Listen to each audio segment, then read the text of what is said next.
Hello नमस्कार आदाब सत श्री अकाल। आप सभी का स्वागत है मेरे YouTube चैनल मूवी सीरीज में। अभी तक अगर आप लोगों ने मेरे चैनल को सब्सक्राइब नहीं किया तो प्लीज सब्सक्राइब कर दीजिए, साथ ही बेल आइकन दबाना मत भूलिएगा। आज की एक कहानी है एक ऐसे कैदी की जो हर बार जेल से भाग निकलता है, फिर चाहे कितनी भी सिक्योरिटी क्यों ना हो। ये कहानी है जापान के सबसे खूंखार कैदी सुजुकी की, जो इस समय जापान की सबसे हाई सिक्योरिटी जेल में अपनी सजा काट रहा है। चेकिंग ड्यूटी पर घूम रहे गार्ड्स के जाने के बाद सुजुकी अचानक मुस्कुराया और अपना एक दांत बाहर निकाल लिया। कुछ देर बाद गार्ड्स फिर से चेकिंग करने आए, लेकिन इस बार सुजुकी फरार हो चुका था। उन्हें वहां किसी के मौजूद होने का शक हुआ, लेकिन सुजुकी भी कोई कच्चा खिलाड़ी नहीं था। वो बिना आवाज किए रोशनी से बचता हुआ इधर से उधर छुपता रहा। जब गार्ड्स ने आइसोलेशन सेल की दोबारा चेकिंग की तो वे समझ गए कि सुजुकी भाग चुका है। उन्होंने तुरंत बाकी गार्ड्स को बुलाया और देखते ही देखते वहां भीड़ इकट्ठा हो गई। जब सुजुकी छत से भाग रहा था तो जोर जोर से जेल के सायरन बजने लगे। अचानक जोरदार बारिश शुरू हो गई और हम पीछे की कहानी दिखाई जाती है। 12 साल पहले कुछ कैदियों को एक जेल में लाया गया था। उनमें से एक सुजुकी भी था, जो वहाँ 10 साल की सजा काटने आया था। क्योंकि वो कभी कुछ बोलता नहीं था तो सबने मान लिया था कि शायद वो गूंगा है। उसकी छाती पर माउंट फिजी का उल्टा टैटू भी था। सुजुकी उस समय भी जेल से भागने के लिए मशहूर था और अब तक 3 बार ऐसा कर चुका था। इसके बाद सुजुकी को एक छोटे से कमरे में लाया गया, जहाँ सिर्फ एक रोशनदान था। उसने रोशनदान को ध्यान से देखा। उसके दिमाग में जरूर कुछ चल रहा था। बाहर गार्ड ने जेल के वार्डन मिस्टर कामिनोरा से कहा कि सुजुकी इस बार तो हरगिज नहीं भाग पाएगा, लेकिन जैसे ही उसने शीशे से देखा सुजुकी तो पहले से ही गायब हो चुका था। वार्डन ने पूरे शहर को घेरने के ऑर्डर्स दिए ताकि सुजुकी किसी भी हालत में बच ना पाए, लेकिन गार्ड्स ने तो उसे 20 ही मिनट में पकड़ लिया। पता नहीं क्यों, पर सुजुकी ट्रेन की पटरी पर सीधा भागता जा रहा था। इसके बाद उसे फिर से उसी कमरे में दिखाया गया, लेकिन इस बार उसके हाथों में हथकड़ियां थी। जब एक गार्ड ने अंदर झांक कर देखा तो सुजुकी मुंह पर चादर ओढ़कर सो रहा था। गुस्से में उसने सुजुकी की चादर हटाने को कहा, क्योंकि वो कोई चांस नहीं लेना चाहता था। लेकिन जब बार बार कहने पर भी उसने चादर नहीं हटाई तो गार्ड्स ने मिलकर उसकी बुरी तरह पिटाई की। अगली सुबह वार्डन ने सुजुकी के सारे पुराने रिकॉर्ड निकाले। ध्यान से पढ़ने पर उसे पता चला कि जब भी सुजुकी जेल से भागता है तो हर बार ट्रेन की पटरी पर ही पकड़ा जाता है। रात को वार्डन गार्ड्स के साथ चेकिंग पर निकला। वो सुजुकी की सेल में पहुंचकर हैरान रह गया, क्योंकि उसने किसी तरह अपनी हथकड़ियां खोल दी थी। गुस्से में गार्ड्स ने उसे मारते हुए पूछा, कैसे खोली हथकड़ियां? हाँ, कैसे खोली हथकड़ियां? लेकिन हमेशा की तरह सुजुकी चुप रहा। एक बार फिर से उसकी जमकर धुलाई हुई। एक दिन सुजुकी एक छोटी सी तार से खेल रहा था, जैसे किसी तरह छुपाकर वो जेल के अंदर ले आया था। सवाल ये उठता है कि वो इस तार को अंदर लाया कैसे? अपने मुंह में छुपाकर या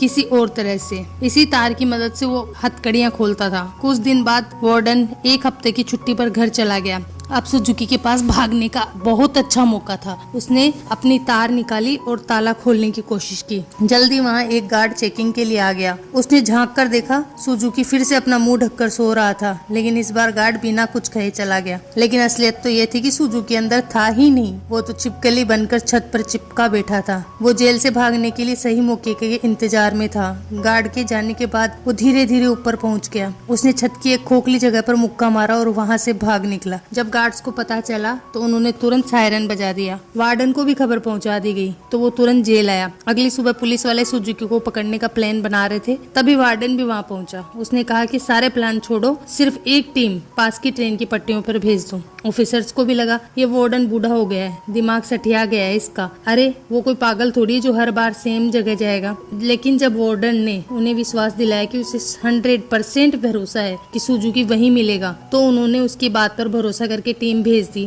और उसकी बात सच भी निकली। सुजुकी को एक बार फिर से ट्रेन की पटरियों पर पकड़ लिया गया। जेल से निकलने में तो इसका दिमाग चाचा चौधरी बन जाता है, कंप्यूटर से तेज दिमाग। लेकिन जेल से भागते ही पता नहीं से क्या हो जाता है, क्योंकि वार्डन की सूझबूझ से सुजुकी पकड़ा गया तो उसके काम से खुश होकर उसे प्रमोट कर दिया गया। अब वो एक बड़ा ऑफिसर बन चुका था, जो देश की सारी जेलों में जाकर कैदियों की हालत की चेकिंग करता था। उधर सुजुकी की एक बार फिर से भाग निकला और फिर से पटरियों पर पकड़ा गया। हर साल उसे एक नई जेल में भेज दिया जाता, जिसमें और ज्यादा टाइट सिक्योरिटी होती, लेकिन वो हर जगह से बचकर निकल जाता। इसी वजह से मीडिया ने उसे स्टार भगोड़े का खिताब दिया और वो पूरे देश में मशहूर हो गया। 12 साल बाद उसे सेंट्रल जेल में लाया गया। यहाँ वो कड़ी सिक्योरिटी में था, क्योंकि 10 गार्ड सिर्फ उसी पर निगरानी रखने के लिए खड़े थे। उसका कमरा भी पूरी तरह सीमेंट से बना था और दरवाजे पर कई ताले थे। ये वही आइसोलेशन सेल है जो हमें कहानी की शुरुआत में देखा था। गार्ड्स के जाने के बाद सुजुकी ने चारों ओर नजर दौड़ाई। वो एक बार फिर भागने की की तैयारी में था। एक गार्ड ने खाना लाकर उसके सेल में रख दिया, लेकिन उसके जाने से पहले सुजुकी ने उसे पकड़कर हथकड़ी लगा दी। गार्ड ने तुरंत सीटी बजा दी, जिससे कई और गार्ड्स वहां पहुंच गए। उन्होंने मार मार कर उसकी बुरी हालत कर दी। होश आने पर सुजुकी ने दरवाजे से गार्ड्स को जाते देखा। उसके चेहरे से खून टपक कर लोहे की सलाखों पर गिर रहा था। अगली सुबह गार्ड्स ने उसकी हथकड़ियों पर कुछ और पेच करा दिए, ताकि इस बार उसे खोल ना पाए। जाने से पहले वो एक बार फिर से उसके शरीर की थोड़ी मेंटेनेंस कर गए। इसी तरह सुजुकी के दिन बीत रहे थे। जानबूझकर कई पंगे गार्ड से लेता और वो उसे मारते, और फिर वो अपना खून लोहे की सलाखों पर टपकाता था। एक दिन गार्ड्स ने उसे इतना मारा कि उसका एक दांत टूटकर गिर गया, लेकिन सुजुकी ने उसे उठा लिया और उसे देखकर अजीब तरीके से मुस्कुराने लगा। ऐसा लगा जैसे ये सब उसके प्लान का ही हिस्सा था। इसके बाद सुजुकी दीवार पर अपने दांत से कुछ बनाने लगा। कुछ हफ्तों बाद सुजुकी ने एक बार फिर गार्ड पर हमला कर दिया। इस बार उसे सबसे खतरनाक सजा दी गई। उन्होंने उसे एक लंबी जंजीर से बांधकर ऊपर लटका दिया। 1 साल बाद सुजुकी अभी भी सजा काट रहा था। उसकी हालत बहुत बुरी हो चुकी थी। शरीर सड़ने लगा था और उसके घावों पर कीड़े पड़ चुके थे। आखिरकार उस शाम गार्ड्स ने कर उसकी जंजीरें खोल दी। पूरे 1 साल बाद उसे चैन की सांस आई थी। उधर पुराना वार्डन मिस्टर कामानूरा वहां की जांच करने पहुंचा। उसने आइसोलेशन सेल में जाकर देखा कि सुजुकी की हालत बहुत खराब है, लेकिन वह उसे नजरअंदाज करके वहां से चला गया। इसके बाद वही रात आई जहां से कहानी की शुरुआत हुई थी। जब बाहर बिजली कड़कने लगी तो सुजुकी ने अपने प्लान को अंजाम दिया। उसने अपना दांत निकाला और हथकड़ियों के पेच खोलने लगा। असल में सुजुकी दीवार पर दांत से कुछ बनाता नहीं था, बल्कि वो तो उसे घिस घिस कर तीखा कर रहा था, ताकि उसके इस्तेमाल से पेच खोल सके।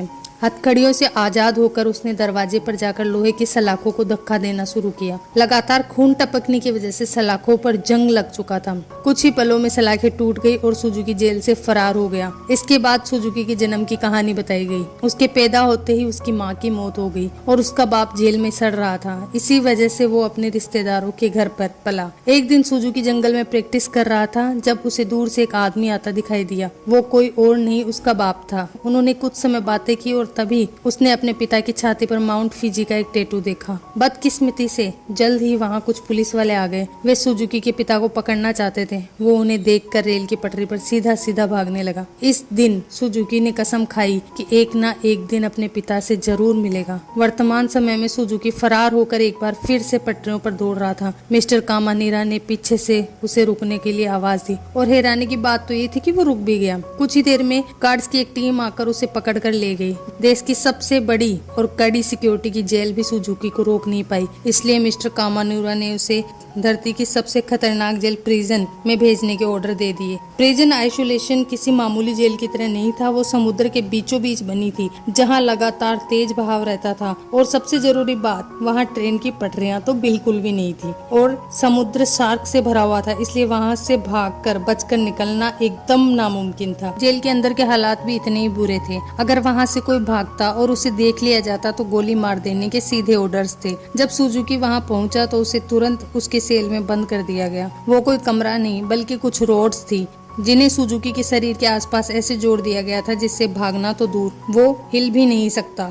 उधर दूसरी ओर कानीमोरा जेल की लाइब्रेरी में जाकर सुजुकी के बारे में जानकारी निकालनी शुरू कर दी। ढूंढने पर उसे कुछ पुरानी फाइल्स मिली जिन्हें वो पढ़ने लगा। उधर जेल में सुजुकी ध्यान लगाकर खड़ा था। हालांकि बाकी लोगों के लिए वहां से भागना नामुमकिन था, लेकिन सुजुकी के दिमाग में तो कुछ और ही खिचड़ी पक रही थी। अचानक उसने अपने दोनों कंधों को डिसलोकेट कर दिया और उस छोटी सी जगह से सिकुड़कर धीरे धीरे बाहर निकल लगा। एक कैदी ने उसे ऐसा करते हुए देख लिया, लेकिन वो इतना नशे में भंग था कि कुछ बोल ही नहीं पाया। उधर कामानीरो अभी भी अपनी रिसर्च कर रहा था कि जेल में सायरन बजने लगे। हालांकि परेशान होने के बजाय जेल का वार्डन खुश हो गया, क्योंकि वहां से बचकर निकलने का कोई रास्ता नहीं था। ऊपर से आज सारे गार्ड्स को एक कैदी को गोली मारने का मौका मिलेगा। मिस्टर कानीमूरा उससे समझाने की कोशिश की कि सुजुकी कोई आम कैदी नहीं है, लेकिन वार्डन ने उसकी बात को नजरअंदाज कर दिया। अगली सुबह कई गार्ड्स को बंदूकें देकर पूरे आइलैंड में फैला दिया गया। वार्डन अपने आदमियों को कुछ समझा रहा था कि वहां मिस्टर कानीमूरा आ गया। उसने वार्डन को बताया कि सुजुकी असल में अपने बाप को ढूंढने आया है, जो इसी आइलैंड पर कैद है।